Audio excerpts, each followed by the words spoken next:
Assalamualaikum warahmatullahi wabarakatuh. Saya Yudi Pramukoh, tukang donat dari Parung Idur, tertua di semesta. Alhamdulillah, wassalatu wassalamu ala rasulillah.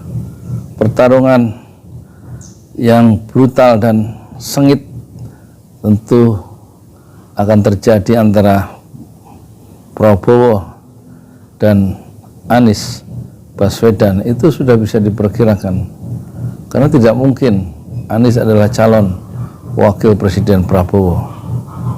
Nah, kalau Prabowo maju sebagai calon wakil presiden, calon presiden dari Gerindra berpasangan dengan Puan Maharani, pasti dia insya Allah akan bertarung dengan sengit secara intelektual dengan Anies Baswedan.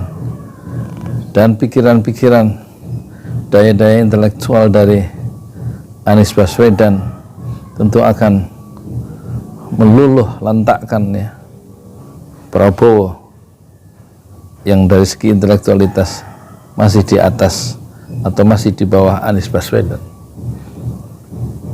Prabowo hanya menang umur dan reputasi, jejak rekam yang dulu dicitrakan sebagai pengkhianat karena meninggalkan pendukung-pendukungnya saat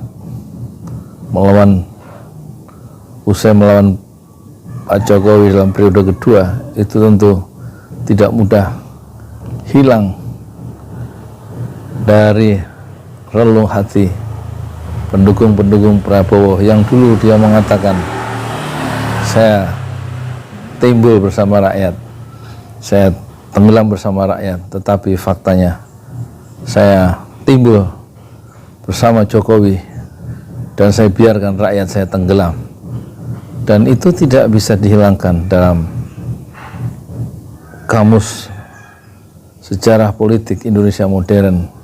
Pada titik ini tentu Anies Baswedan akan mengeksploitasi dan membangun narasi-narasi yang akan menyudutkan Prabowo tentang arti sebuah kesetiaan dan arti sebuah kredibilitas atau arti sebuah integritas yang sudah terekam dalam sejarah politik Indonesia modern dengan citra yang buruk melekat pada diri Prabowo. Sementara Anies akan sukar ya, ditandingi oleh Prabowo Subianto di dalam debat calon presiden atau dalam kampanye presiden yang katanya hanya 75 hari yang baru diputuskan kemarin antara DPR, KPU dan pemerintah ya. Dan pertarungan akan sengit nih antara Anies Baswedan yang pandai juga bahasa Inggris dan mampu melakukan percakapan internasional tanpa ada beban pelanggaran HAM di masa lalu, sementara Prabowo tentu akan dibidik dari segi itu dalam komunitas internasional. Dan dari segi kemudaan tentu pemilih-pemilih pemula pasti tidak akan memilih Prabowo kecuali memilih Anies Baswedan. Rekam jejak Anies yang pernah menjadi Menteri Pendidikan dan sukses sebagai Gubernur DKI selama 5 tahun tanpa melakukan pengkhianatan terhadap janji-janji kampanye, dan dia menyelesaikan janjinya ingin menuntaskan tugasnya sebagai gubernur selama 5 tahun meskipun dibujuk oleh Prabowo supaya mendampingi dia menjadi wakil presiden menghadapi Jokowi. Periode kedua Anies tetap bertahan dengan integritas dan kredibilitasnya sebagai seorang politisi yang bisa dipercaya, dan dia menolak tawaran Prabowo saat itu untuk menjadi calon wakil presiden Prabowo menghadapi Jokowi jilid kedua.